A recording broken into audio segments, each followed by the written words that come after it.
Lors de la 68e session ordinaire de sa conférence des chefs d'État et de gouvernement, la CEDEAO dans son communiqué final a exhorté ses États membres à œuvrer avec sa commission à maintenir le dialogue avec les pays de l'Alliance des États du Sahel.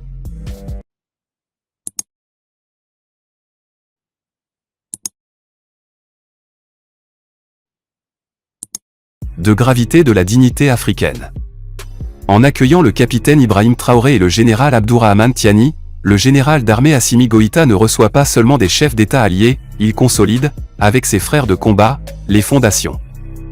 En vue de la libération sans délai des victimes, ainsi que pour les actions entreprises en vue de lutter contre cette menace, a salué la conférence, avant d'appeler la communauté internationale, à travers l'Union africaine et le Conseil de sécurité. Le président du Faso, capitaine Ibrahim Traoré, est attendu dans la capitale malienne ce 23 décembre 2025. Il prend part au deuxième sommet du Collège des chefs d'État de la Confédération des États du Sahel AES au cours de cette rencontre. De haut niveau, le capitaine Ibrahim Traoré et ses homologues du Mali et du Niger vont évaluer le rapport de mise en œuvre de la feuille de route de l'an et de création de la Confédération.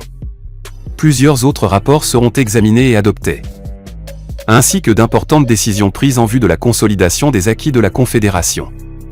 Le Collège des chefs d'État va également se pencher sur les grands défis qui se posent à la Confédération AES. Au cours de son séjour, le président du Faso aura aussi des échanges avec la communauté burkinabé vivant au Mali, nous informe la page Facebook de la présidence du Faso. Rappelons que son homologue du Niger, le général Abdourahmane Tiani, est arrivé à Bamako le lundi 22 décembre 2025. Et a été accueilli par le président en exercice de l'institution, président de la République du Mali, le général Assimi Goïta. Bamako sous le ciel du Mali, l'histoire s'écrit en lettres d'or. Ce lundi 22 décembre 2025, Bamako devient le centre. Bamada.net. Le week-end a été marqué par un acte d'une portée stratégique historique, la remise de l'étendard à la force unifiée de l'AES. Ce geste du président Goïta au général de brigade Daouda Traoré marque la fin de l'ère de la dépendance sécuritaire. Là où les forces extérieures ont longtemps entretenu le flou, la mutualisation des armées du Burkina, du Mali et du Niger a produit des résultats fulgurants. Les succès des opérations Yéréko témoignent de cette efficacité nouvelle. Pour Bamada, l'indépendance par le portefeuille, la banque de l'AES. Le point d'orgue de ce sommet est sans doute l'offensive économique.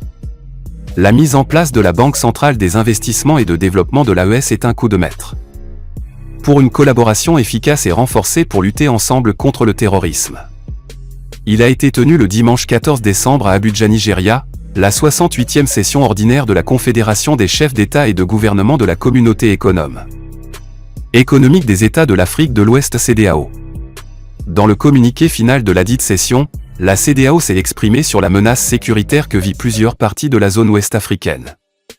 C'est ainsi qu'elle a exhorté une collaboration avec la Confédération AES, à savoir, le Burkina Faso, le Mali et le Niger pour y combattre vers une collaboration efficace et renforcée dans le domaine sécuritaire. Selon le communiqué, la conférence a réaffirmé son engagement en faveur de l'éradication du terrorisme dans l'espace CEDEAO, ensuite salué les efforts que les États membres ne cessent de déployer pour lutter contre ce fléau de terrorisme.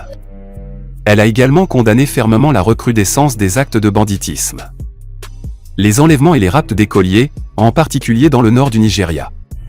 La conférence exprime sa solidarité avec le peuple de la République fédérale du Nigeria et félicite le président Bola Ahmed Tinubu pour les mesures rapides prises. Dans la même dynamique, l'organisation sous-régionale a incité ses membres avec la commission de maintenir le dialogue avec le Burkina Faso, le Mali et le Niger, en vue d'une collaboration efficace et renforcée pour faire face à la détérioration